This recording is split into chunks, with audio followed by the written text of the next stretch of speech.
pigwa na Mayahudi bwana, salala, pigwa na Mayahudi bwana, salala.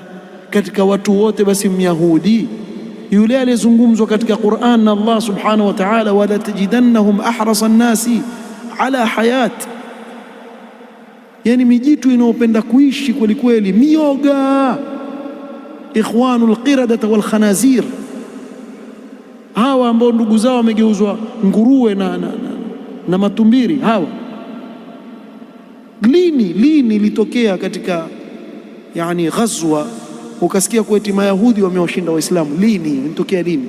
Lakini sasa tunaona.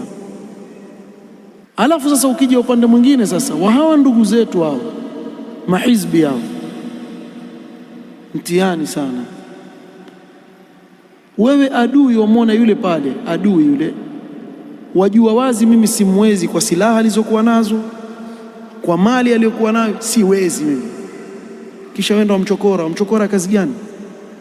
Hakuna kufichana tu, wajua usizungumze Hamas. Hamas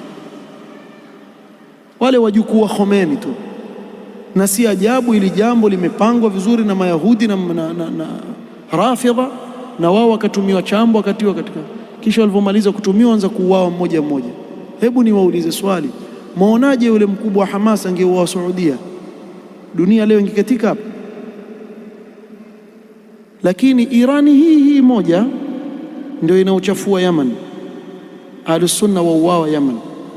Hii moja ndio inaochafua Iraq, watu wauawa Ahlus Sunna Iraq. Hii Irani moja imeua Suria, watu mpaka leo wauawa Ahlus Sunna, wauawa kama kuku. Hii Irani moja, hii moja tu. Kisha kuna watu wanaojinasibisha na Sunna wazungumza wakwambia Irani ndio itakomboa Palestina ile, mpaka baada ya kuua wa kiongozi wao wale Hamas ndani ya Iran, na bado kuna watu wasema hawa watakomboa. Mimi ndo nawaambia kwani Dajjal na kazi gani? Akija watu kama hawa sahani tu yawabeba. Mambo mengine saa nyingine waketi chini wajiuliza, hawa ndugu zetu wana akili kweli? Yani ile shari, bado shari gani ambao wataka Irani dhihirishe, Rafidha wadhihirishe zaidi ya hii walionesha? Na mpaka leo nchi za Kiislamu yadhuquna alwail min arrafidha, na hakuna shida yoyote inayowapata nchi za Kiislamu isipokuwa nyuma yake Rafidha.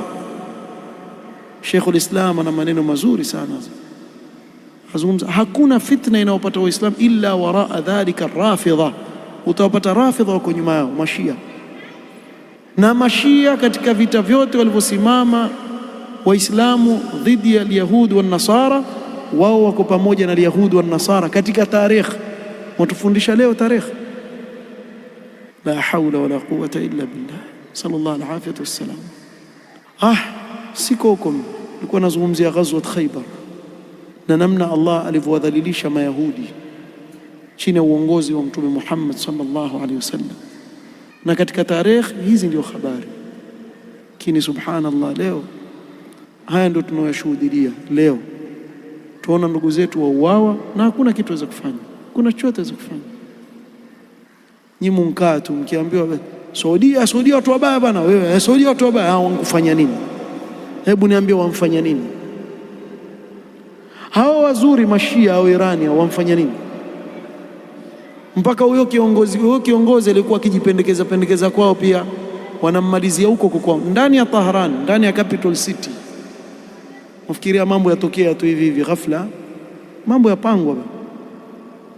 Kisha jamaa hatari kweli, wakuu alafu waenda kuswalia Allahu Akbar. Swala yenyewe sio ya Mshia, yani wao wakuua, kisha wakishakuua, kisha kumaliza waje kwenye jeneza yako walia, anauawa, kumbe alikuwa yeye.